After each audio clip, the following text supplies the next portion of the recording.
오늘은 역대상 1장의 말씀을 묵상합니다. 1절로부터 27절까지는 아담에서 아브라함까지의 축보가 나와 있습니다. 아담이 첫 단어로 나와 있고 마지막 단어로 아브라함이 나타나 있습니다. 이것은 유다민족의 기원이 되시는 하나님은 온 인류의 아버지가 되신다는 사실과 모든 종족은 유일한 기원을 갖고 있다는 사실을 보여주고 있습니다. 본문에 나오는 에노스는 약한 사람이란 뜻인데 특이한 사실은 그의 시대의 여호와께 대한 최초의 예배가 시작되었다는 점입니다. 이것은 아담의 타락 및 가인의 범죄 이후 여호와를 의지하지 않고는 죄의 유혹을 이기며 살 수 없었음을 시사해 주고 있습니다. 3절에 나오는 에녹은 아담의 7대손으로 엘리야와 더불어 죽음을 경험하지 않은 인물입니다. 즉 그는 일평생 하나님과 동행하는 삶을 살다가 죽음을 보지 않고 승천하였는데, 이러한 사실은 하나님과 동행하는 삶이 얼마나 복되며 소망이 있는 것인지를 잘 증거해 주고 있습니다. 이어서 4절에 나오는 노아는 하나님의 홍수 심판 가운데서 하나님의 은혜로 구원을 받았습니다. 그 사건은 비록 죄로 인해 죽을 수밖에 없는 인간들이지만 하나님께 대한 믿음으로 구원받을 수 있다는 사실을 가르쳐 주고 있습니다. 홍수 이후에 노아의 세 아들로 말미암아 인류는 다시금 급속히 확산되었습니다. 1절로부터 4절의 족보는 창세기 5장 1절로부터 32절의 요약으로서 주로 하나님의 구속사적인 목적과 연관된 사람들을 기록하고 있습니다. 아브라함이 믿음의 조상이라고 해서 그의 자손들 모두가 다 구원 얻고 복을 받는 것은 아닙니다. 구원을 얻을 사람도 있고 구원에서 죄될 사람도 있습니다. 이는 육적 혈통으로 구원을 얻는 것이 아니고 오직 영적으로 아브라함의 자손, 즉 하나님께서 선택하여 주셔야만 구원을 얻기 때문입니다.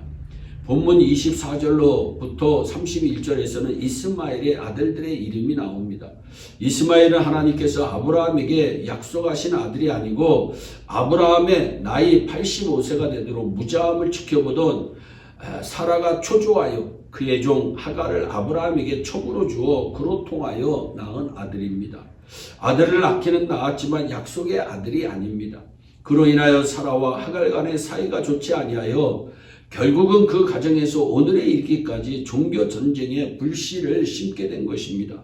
결국 그의 후손 중에서 모하멧이라는 이가 출생하여 오늘의 회교 시조가 되어 이삭의 후손들과 적이 되어 피를 흘리는 불행을 초래하고 있습니다. 하나님의 약속을 기다리지 못하고 인간의 조급한 생각에서 범한 실수가 오늘날까지 불행의 씨앗이 되고 있다는 점입니다. 이는 아브라함의 실수의 대가였습니다. 역대상 1장 34절에 아브라함이 이삭을 낳았으니 이삭의 아들은 에서와 이스라엘이더라 말씀합니다. 아브라함의 나이 100세 때에 하나님께서 사라에게 잉태하게 하여 약속하신 아들 이삭이 태어나게 되었습니다. 그리하여 하나님의 뜻을 그의 후손을 통하여 이룹니다. 하나님의 약속은 반드시 이루어짐을 믿으시기를 바랍니다. 그러므로 우리는 언제나 오래 참아야 하는 것입니다.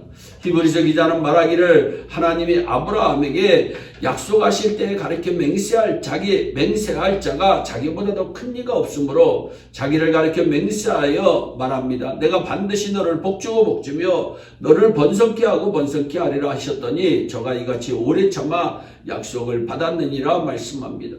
사라는 참지 못하여 실수를 했지만 아브라함은 오래 참아 하나님의 뜻을 이루어 드립니다. 또한 이것으로 보아 사람이 조급하면 손해를 입는다고 하는 사실을 우리는 깨달아야 합니다.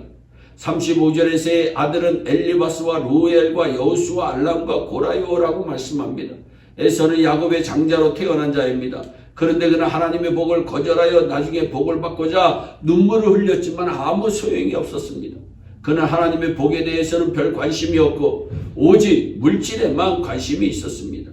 그래서 히브리서 기자는 말하기를 음행하는 자와 호 한 그릇 식물을 위하여 장자의 명분을 판 에서와 같이 망령된 자가 있을까 두려워하라고 말씀합니다. 너희 아는 바와 같이 저가 그 위에 축복을 기업으로 받으려고 눈물을 흘리며 구하되 버린 바가 되어 회개할 기회를 얻지 못하였다고 성경은 말씀합니다. 그리하여 그는 하나님의 복을 받지 못합니다. 그러므로 우리는 물질보다는 신앙을 더 중요시해야 합니다. 물론 하나님의 계획대로 되었지만 안타까운 마음 금할 길이 없습니다.